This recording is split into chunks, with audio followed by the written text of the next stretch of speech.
possible. First, I've repeatedly voiced Russia's official stance. Iran has the right to a peaceful nuclear program, and it can't be singled out for discrimination. Second, we need to be aware that Iran is located in a very challenging region. I've told our Iranian partners about that. That's why Iranian threats made towards neighboring countries, in particular Israel, threats that Israel can be destroyed, are absolutely unacceptable. This is counterproductive. This is not a proper quote of the Iranian president. It doesn't quite matter whether it's a proper quote or not. It means it's best to avoid a wording that could be improperly quoted or could be interpreted differently. That's why the focus on Iran does have a reason behind it. I have no doubts that Iran is compliant with the rules, simply because there's no proof of the opposite. According to the latest IAEA report, Iran has been abiding by the commitments it has taken up. True, there are some outstanding issues, but with due patience and friendly attitudes, they can be resolved. I have a great respect for Iran and a great interest in it. This is a great country indeed. You don't often hear this attitude mentioned in relation to Iran, but it's true. This is a country with a great culture, a great history, and is a great nation. They're very proud of their country. They have their own understanding of their place, both in the region and in the world, and that's something you have to respect. You've grasped the core of the problem. Iranians are very smart and cunning politicians, and to a certain degree they have exploited this confrontation with the United States. They are not the only ones. They're extremely crafty in this, and they do it to tackle their domestic political issues. When there's an external enemy, it united the nation. But I guess the United States have been employing the same technique. After the collapse of the Soviet Union, there have been no external threats that would allow Washington to dominate the West. There must be a threat so that the US can protect their allies from it. This position yields political and economic benefits. If everyone relies on one country for protection, then this country is entitled to some preferential treatment. So it's very important to possess this status of a global defender, to be able to resolve issues even beyond the realm of foreign policy and security issues. I think the US has been using Iran for this very purpose, that it is to unite their allies in the shadow of a real or false threat. It's quite a complicated issue, but it's not an issue for Russia. We've been complying with our international commitments, including on Iran's peaceful nuclear program. As you know, Russia built the Bushehr power plant in Iran. We've completed this project and are prepared for further cooperation.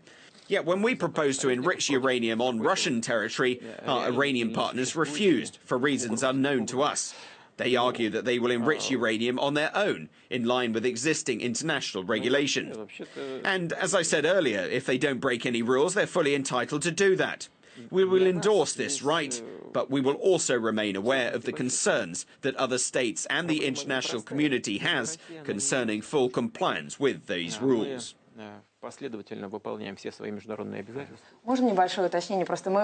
Can I clarify something? The thing is, I was asking you not only about the US-Iranian relations, but also about the US-Russian relations.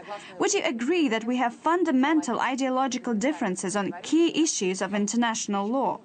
So right on the eve of my meeting with Barack Obama, you are pushing me to make some serious statements. It's a very important issue. If the country thinks it has more rights than others... I thought you wouldn't notice my deviation, but you did. Indeed, you are very persistent. To date, we don't have any significant ideological differences, but we have fundamental cultural differences. Individualism lies at the core of the American identity, while Russia has been a country of collectivism. One student of Pushkin's legacy has formulated this difference very aptly. Take Scarlett O'Hara from Gone with the Wind, for instance. She says, "I'll never be hungry again." This is the most important thing for her. Russians have different, far loftier ambitions, more of a spiritual kind. It's more about your relationship with God. We have different visions of life. That's why it's very difficult to understand each other, but it's still possible. That's why there's international law to create a level playing field for everyone. The US is a very democratic state, there's no doubt about that, and it originally developed as a democratic state. When the first settlers set their foot on the continent, life forced them to forge a relationship and maintain a dialogue with each other to survive. That's why America was initially conceived as a fundamental democracy. With that in mind, we should not forget that America's development began with a large-scale ethnic cleansing, unprecedented in human history. I wouldn't like to delve so deeply into it, but you're forcing me to do it. When Europeans arrived in America, that was the first thing they did. And you have to be honest about it. There are not so many stories like that in human history. Take the destruction of Carthage by the Roman Empire. The legend has it that Romans ploughed over and sowed the city with salt so that nothing will ever grow there. Europeans didn't use the salt because they used the land for agriculture, but they wiped out the indigenous population. Then there was slavery, and that's something that's deeply ingrained in America. In his memoirs, U.S. Secretary of State Colin Powell revealed how hard it was for him as a black man, how hard it was for him to live with other people staring at you. It means this mentality has taken root in the hearts and minds of the people, and is likely to still be there. Now take the Soviet Union. We know a lot about Stalin now. We know him as a dictator and a tyrant.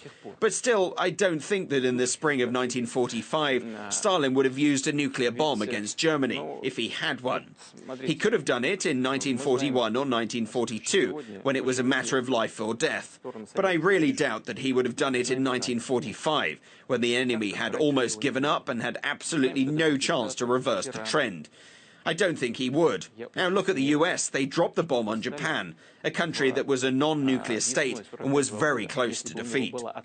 So there are big differences between us, but it's quite natural that people with such differences are determined to find ways to understand each other better. I don't think there is an alternative. Moreover, it's not by chance that Russia and the US forged an alliance in the most critical moments of modern history. That was the case in World War I and World War II. Even if there was fierce confrontation, our countries united in the face of a common threat, which means there's something that unites us. There must be some fundamental interests that bring us together. That's something we need to focus on first. We need to be aware of our differences, but focus on a positive agenda that can improve our cooperation.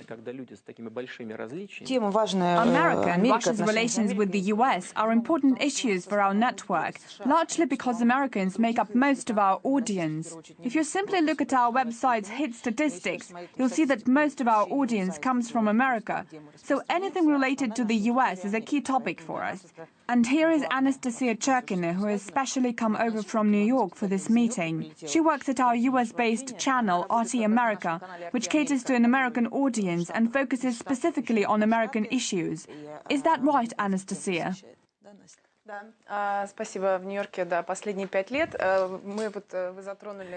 Yes, thank you. I've lived in New York for the past 5 years. You have mentioned the fundamental differences as well as the common features that Russia shares with the United States. I would like to go back to our diplomatic relations and the present issues of international law. When I meet American politicians and Russia experts these days, I often hear them acknowledge off record that the Magnitsky Act has effectively come to replace the Jackson-Vanik Amendment, which demonstrates the same outdated approach towards Russia. As we know, when Barack Obama met with Mr. Medvedev during the summit in Seoul last year, he made some hints, saying he would have more flexibility after re-election. I see you guys just don't get off their backs, do you? This is the last question, I promise. This always happens. Obama hinted that it would be easier for him to cooperate with Russia. However, that is not what we're seeing today. We've already touched upon many of our remaining issues with the US. Why do you think the reset has not worked? And can it ever take place in the first place as an equal, reciprocal process? Or is it that Russia is always expected to sacrifice its national interest? Any state pursues its national interests, and the US is no exception.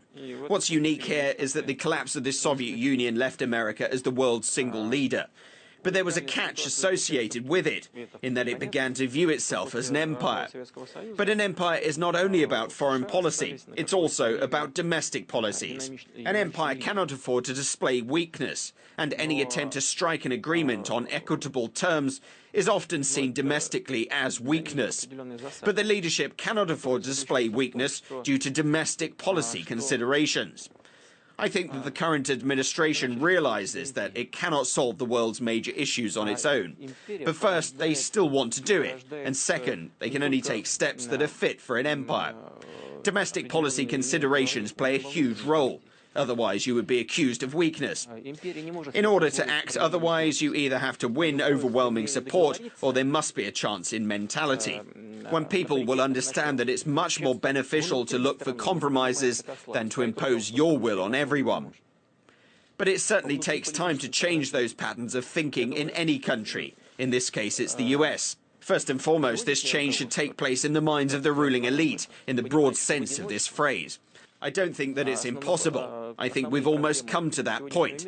I very much hope we'll reach it soon. Thank you, Mr. Putin.